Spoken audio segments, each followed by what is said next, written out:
Bonsoir. Bienvenue à la séance ordinaire du 8 février 2022. Un instant. OK, parfait. J'aimerais faire un petit mot pour la persévérance scolaire. Nous participons aux cérémonies organisées par les écoles de Saint-Amable. Elles visent à honorer les jeunes amébliers qui sont distingués par leur motivation à l'école et les encourager à poursuivre leur effort.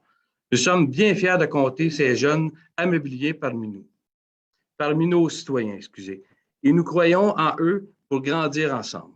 La participation aux cérémonies est une façon pour nous de dire à tous les élèves, persévérer dans la réussite scolaire, c'est contribuer et de croire en vos rêves.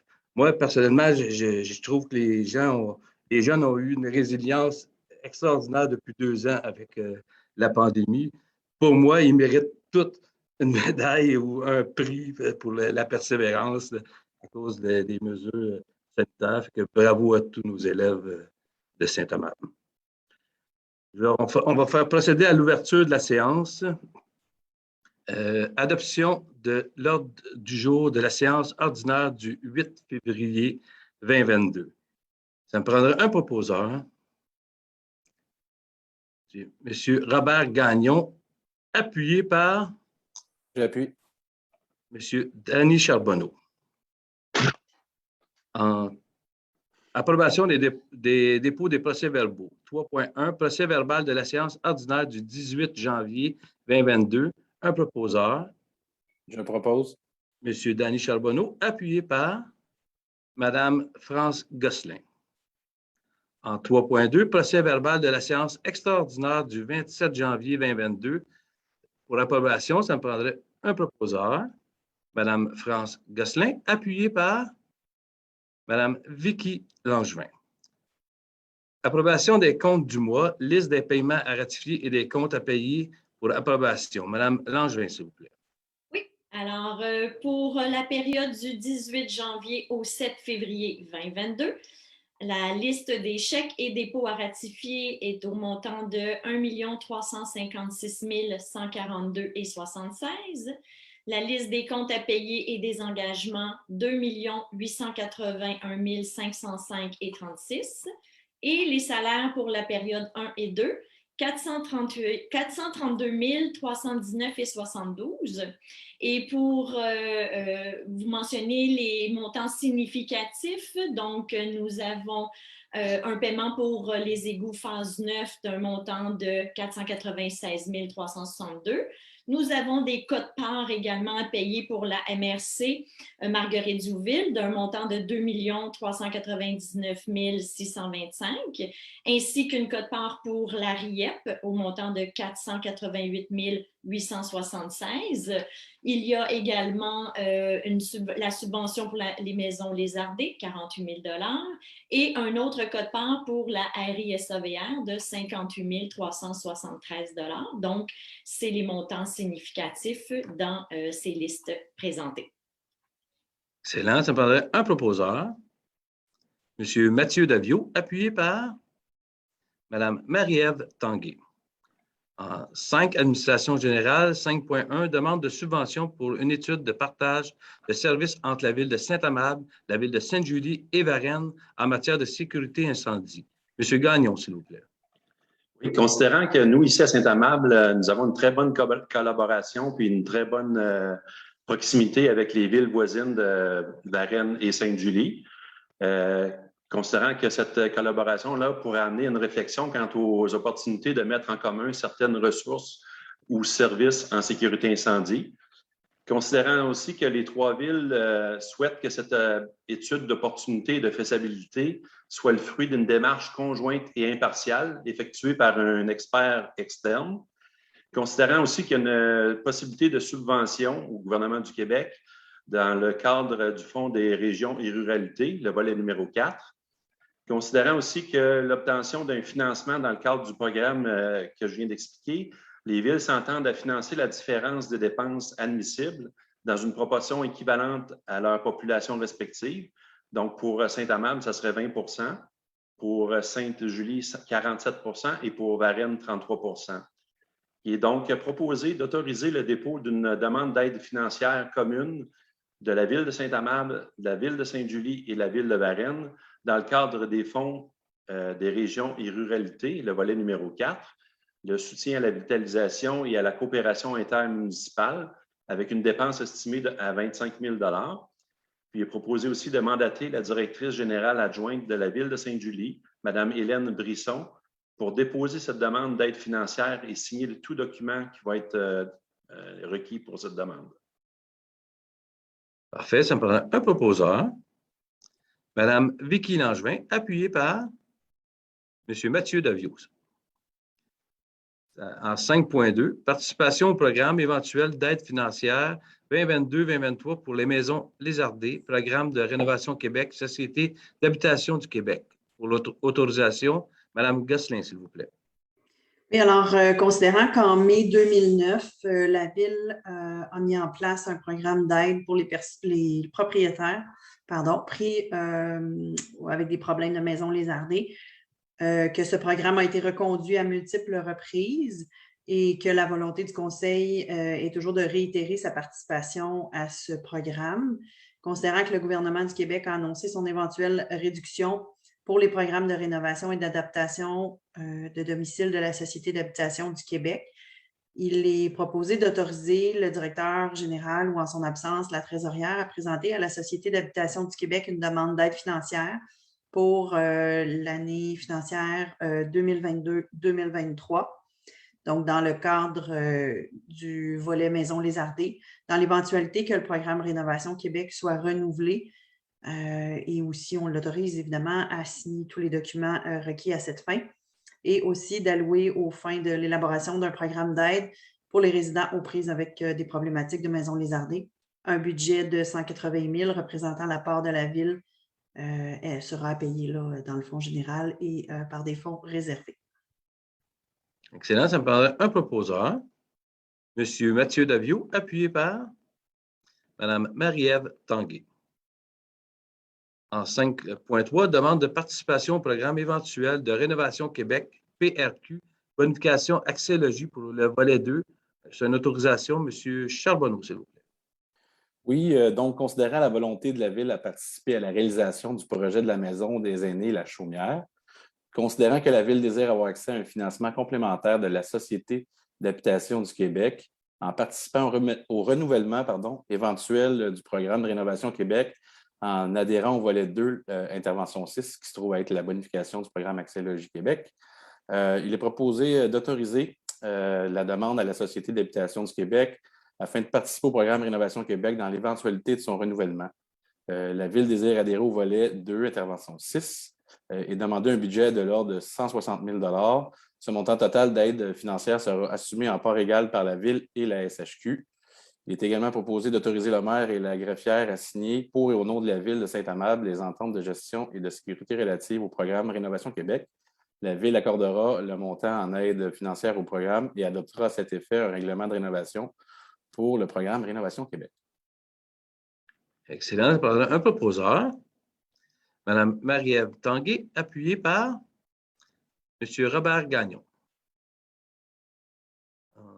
Point 6, on n'avait pas rien. Dans point 7, le greffe.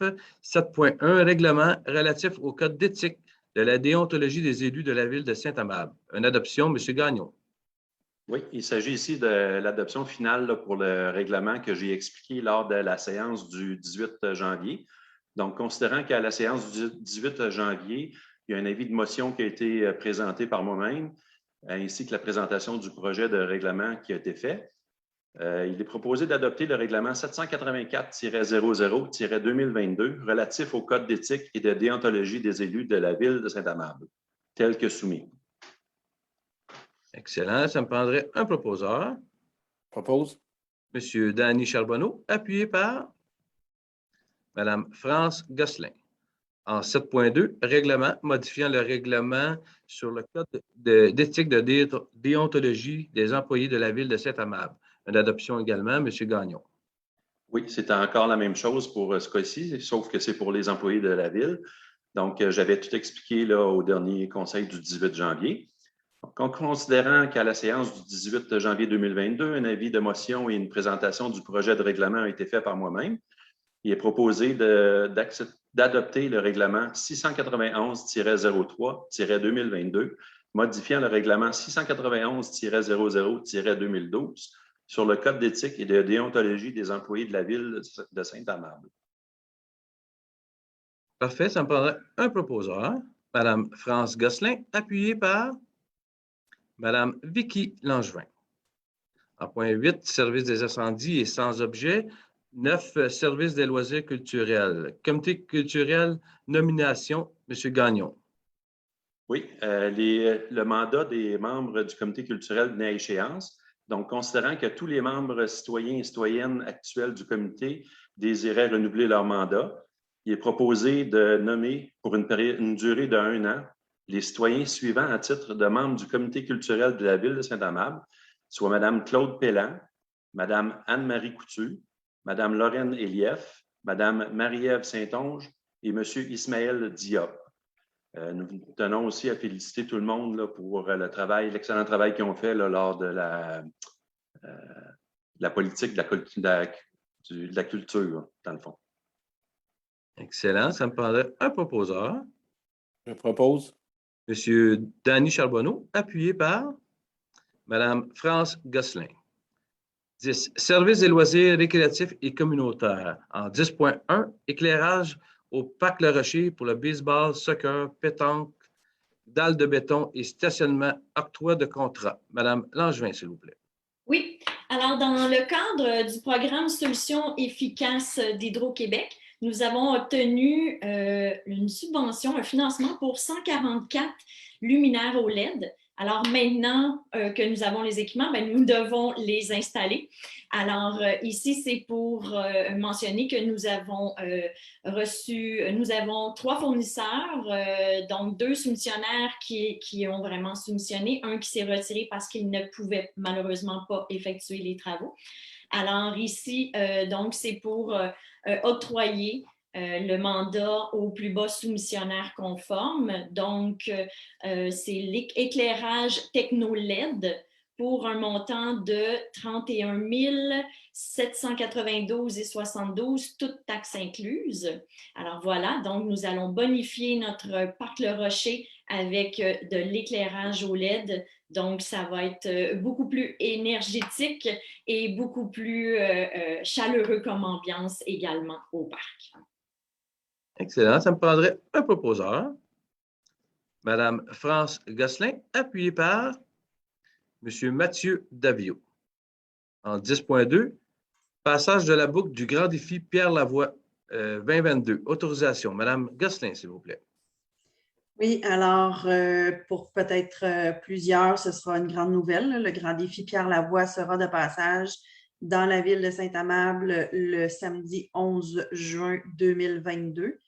Alors, ce point, il y a lieu de proposer, en fait, d'autoriser justement le passage des cyclistes de la boucle du Grand Défi Pierre Lavoie sur nos rues selon un tracé proposé et d'aider au recrutement des bénévoles dans l'événement.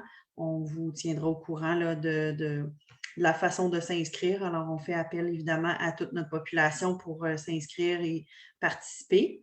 Et il y a lieu ici aussi d'autoriser, de fournir les équipements nécessaires, soit la signalisation routière, les poubelles, etc., pour assurer la fermeture des rues de manière temporaire pour l'événement. Il y a lieu de s'engager à réparer les routes, les fissures, les trous utilisés par les cyclistes afin que le passage là, soit sécuritaire et qu'un balai de rue soit également passé là, le jour précédent l'événement. Il y a lieu d'assumer les coûts pouvant être engendrés par le service d'incendie et les services des travaux publics, de publiciser évidemment l'activité et d'inviter ses résidents et ses commerçants à joindre à l'événement si le contexte de la pandémie le permet au moment de l'événement, bien entendu.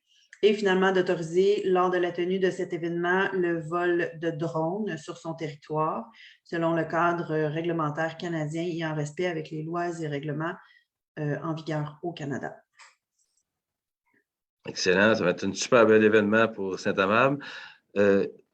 ça nous prendrait un proposeur, M. Mathieu Daviau, appuyé par Mme Marie-Ève Tanguay.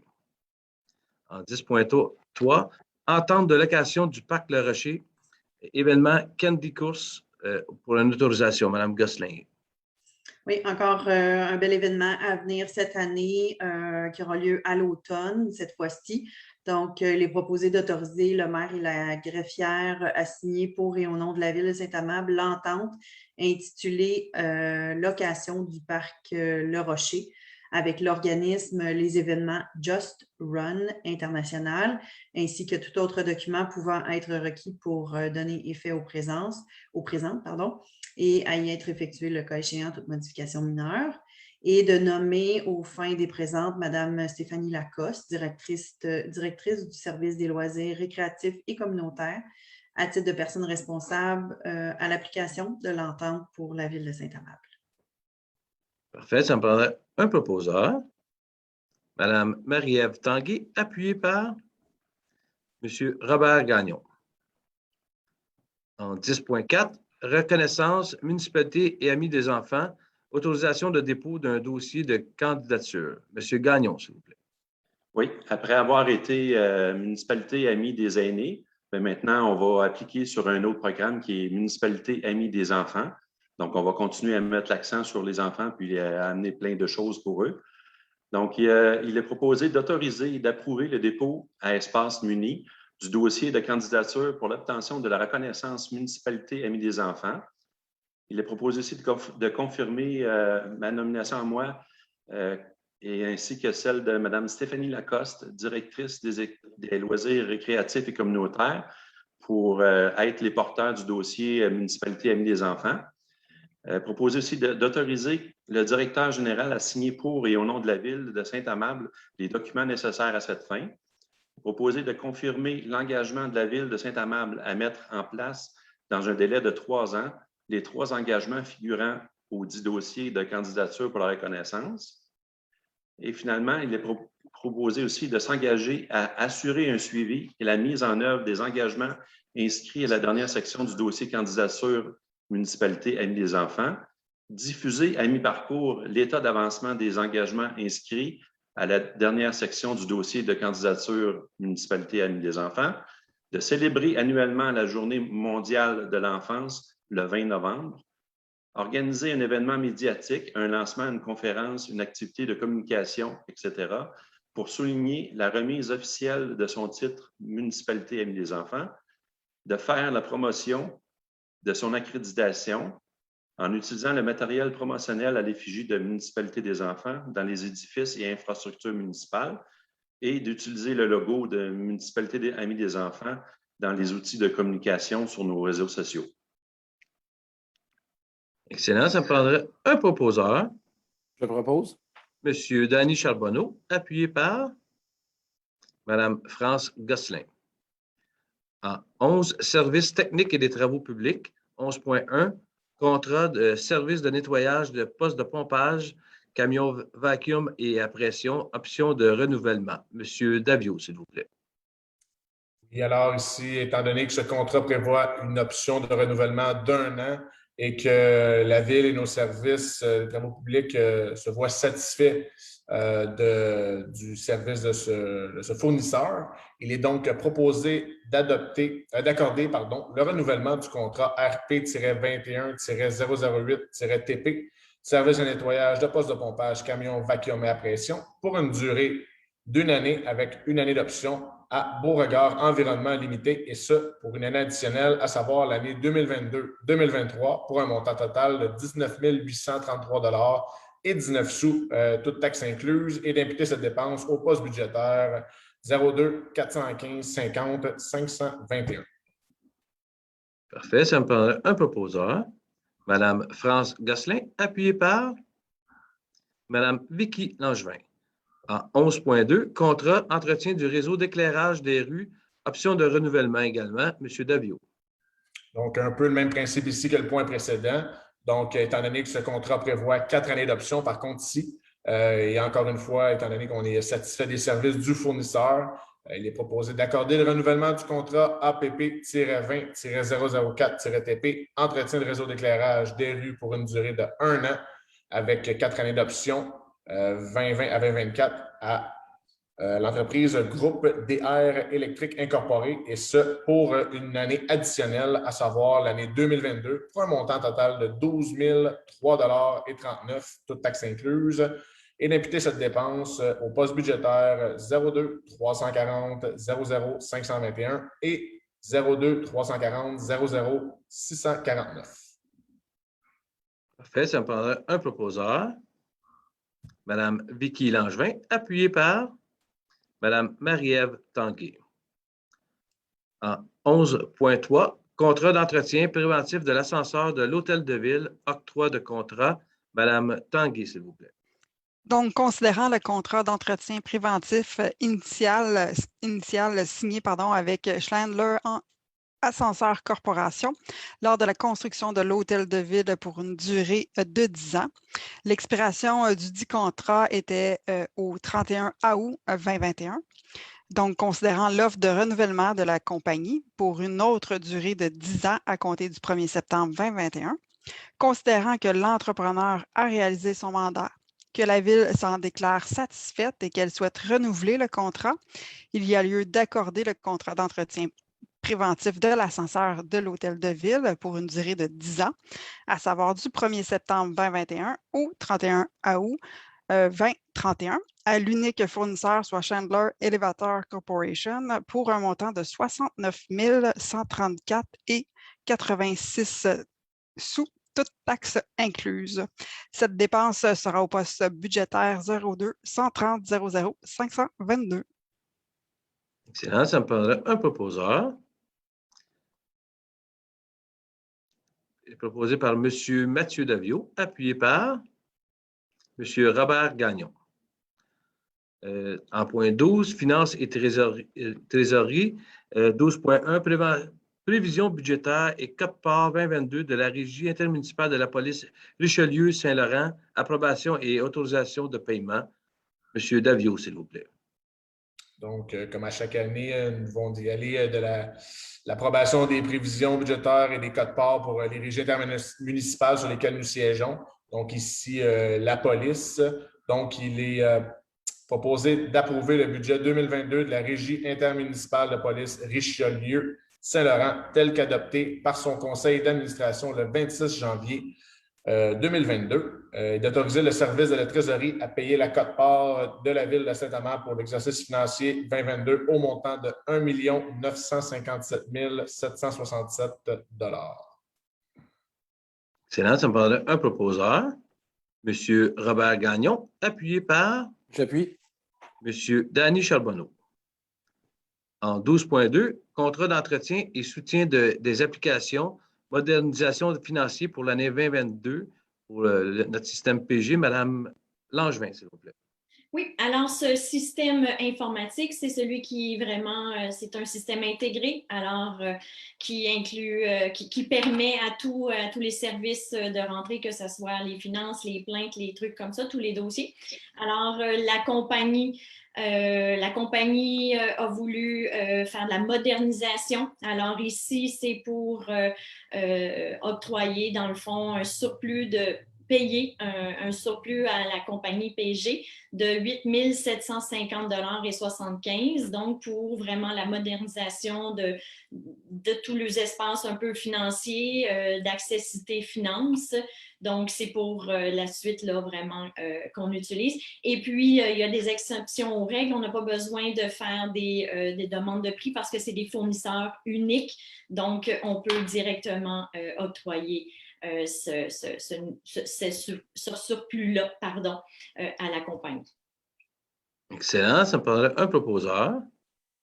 M. Robert Gagnon, appuyé par Oui. M. Danny Charbonneau.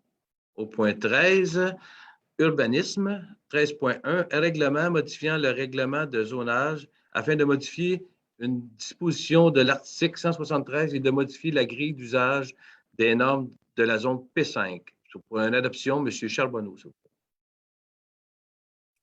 Oui, donc, considérant qu'un avis de motion a été donné et qu'un projet de règlement a été adopté lors de la séance du Conseil tenue le 18 janvier 2022, il est proposé d'adopter le règlement 712-30-2022, modifiant le règlement de zonage 712-00-2013 afin de modifier une disposition de l'article 173 et de modifier la grille des usages et des normes de la zone P5 telle que soumis. Excellent. Ça me prendra un proposeur. M. Robert Gagnon, appuyé par Mme France Gosselin. En 13.2, règlement modifiant le règlement de zonage afin de créer la zone H138 à même partie de la zone C27 et de créer une grille des usages et des normes pour la zone H138. Adoption du second projet, M. Charbonneau.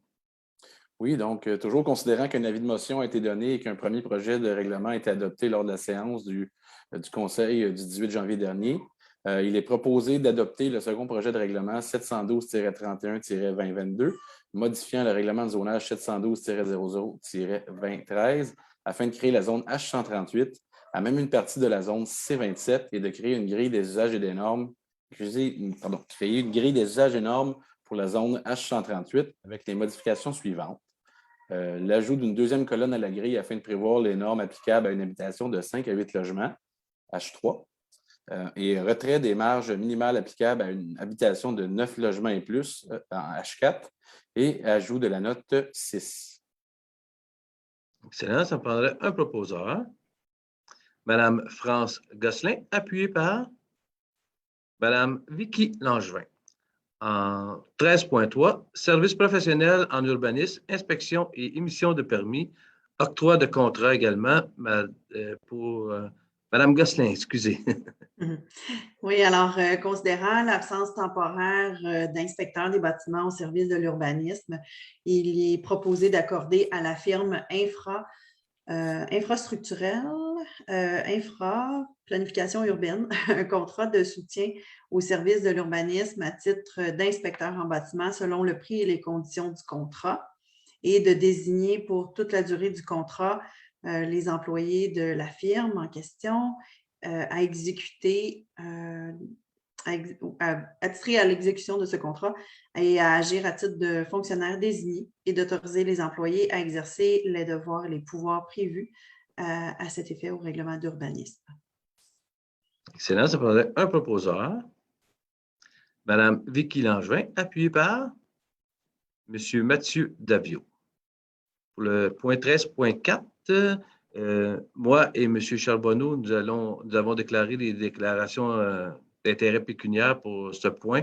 On va se retirer, M. Charbonneau et moi, et je cède la présidence à Mme Vicky Langevin pour ce point.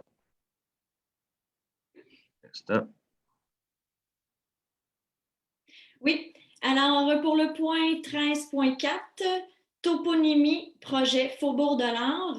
France, s'il te plaît. Oui, alors ici, c'est simplement de désigner les lots 6 419 716 et 5 978 308 et 6 456 256 comme étant maintenant la rue Dollard. Et ensuite, les lots 6 456 277 comme étant la rue de Prague. Les lots 6 456 262 et 6 456 263 comme étant maintenant la rue de Porto. Les lots 6 419 735 et 6 456 277 pour la rue du Bail, et ainsi que les lots 6 422 223 et 6 422 224 de la rue, étant la rue de Palerme. Et finalement, de remplacer la toponymie de la rue Dollard par celle de la rue Dollard Sud. Parfait, merci beaucoup, France. Ça me prendrait un proposeur, s'il vous plaît. Alors, Marie-Ève Tanguay, et appuyé par Robert Gagnon. Merci beaucoup. Et nous pouvons demander à M. le maire et Dany Charbonneau de revenir.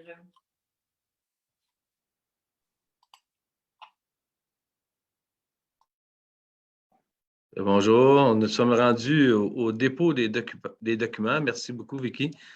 Dans 14.1, liste des embauches employés salariés du mois de janvier 2022, c'est un dépôt. En 14.2, nous avons le certificat relatif au déroulement de la consultation écrite, règlement 712-30-2022, c'est un dépôt également.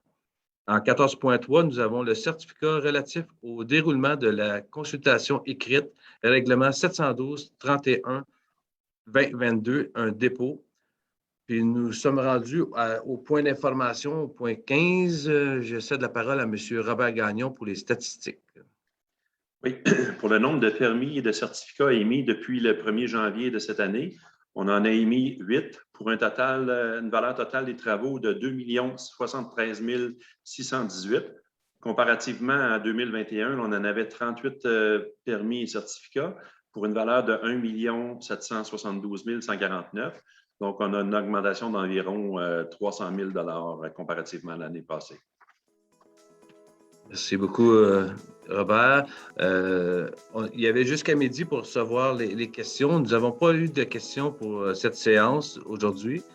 Nous sommes rendus à la levée de l'Assemblée. Ça me prendrait un proposeur, Mme Marie-Ève Tanguay, appuyée par Mme France Gosselin. Merci beaucoup et bonne soirée.